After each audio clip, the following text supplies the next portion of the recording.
Breaking, Vladimir Putin just threatened to strike the United Kingdom. And this time, nobody's laughing. 72 hours ago, leaked NATO documents revealed Britain had been secretly backing Ukrainian drone strikes. Not from Poland, not from Romania, from a hidden military installation in the North Sea that nobody was supposed to know about. Moscow found out. And Putin's response was instant and brutal.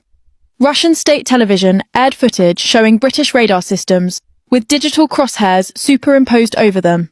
Maps, coordinates, targets. The message was clear: we know where you are and we can reach you.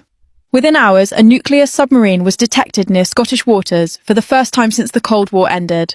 Fighter jets scrambled. Naval vessels moved into position. This wasn't a drill anymore. If you want to see how this ends, hit subscribe now, because what happens next will change everything you thought you knew about NATO. Inside Downing Street, Prime Minister Keir Starmer was rushed into emergency sessions with military chiefs and intelligence officials. Witnesses say his face, normally composed and methodical, looked drained of colour. One aide described the atmosphere as suffocating. Britain's internal threat level was elevated to severe. Cyber defences were being probed in real time. Water systems, energy grids, communications networks. Russia wasn't just threatening, they were testing Britain's breaking point. And behind closed doors, defence officials kept repeating one chilling phrase: Article 5 may not save us this time. Article 5 is NATO's collective defence clause. An attack on one member is an attack on all. It's the promise that's kept Europe safe for 75 years. But now that promise was cracking. Here's where everything collapsed. NATO, the most powerful military alliance in human history, fractured live on global television.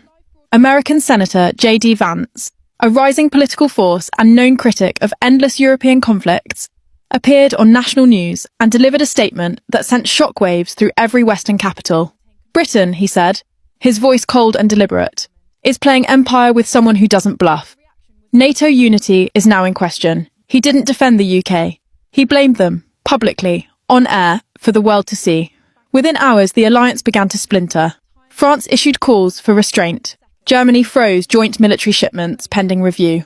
Italy stayed silent. And Washington, Britain's oldest and closest ally, issued a statement so vague it might as well have been a goodbye letter.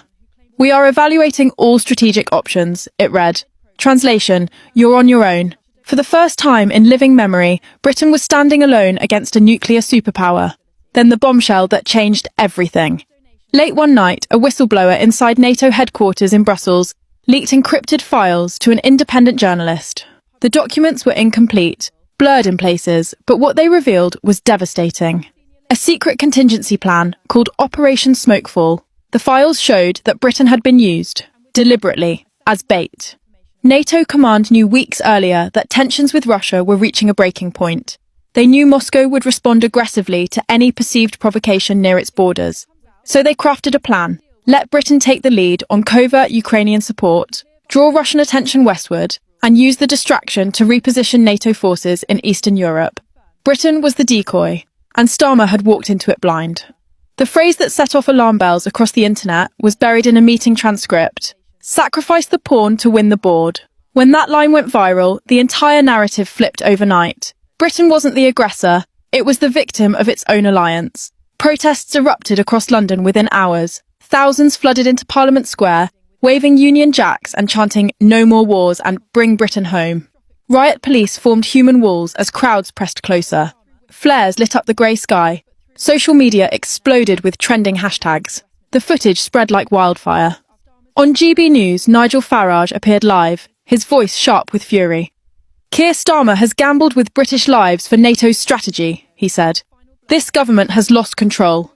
Even members of Starmer's own Labour Party began quietly distancing themselves. Angela Rayner, once fiercely loyal, gave a carefully worded statement that many read as the beginning of mutiny. The British people, she said, deserve full honesty. Inside Westminster, panic turned to chaos. Ministers argued behind locked doors. Some demanded immediate negotiations with Moscow. Others pushed for a show of defiance. Starmer sat in the centre of it all, silent, as the walls closed in. Then Buckingham Palace made its move. King Charles requested an urgent private meeting with the Prime Minister. No cameras, no aides, no official record. Just the two of them in a room where the weight of history pressed down like stone. What was said inside remains classified, but fragments leaked within hours. Sources close to the palace described the king's tone as unflinchingly calm, but sharper than steel. One question reportedly dominated the conversation. At what point does leadership become recklessness? Starmer, according to those present, had no answer. When the Prime Minister left Buckingham Palace, photographers captured him walking to his car. His shoulders were slumped. His hands were buried deep in his coat pockets. His face was pale, hollow, defeated. The image went global within minutes. It was the picture of a man who had just realized he'd lost everything. Hours later, another leak surfaced. This one was even more explosive. Satellite data traced the original NATO leak back to a server inside Alliance headquarters in Brussels. But the transmission had been deliberately routed,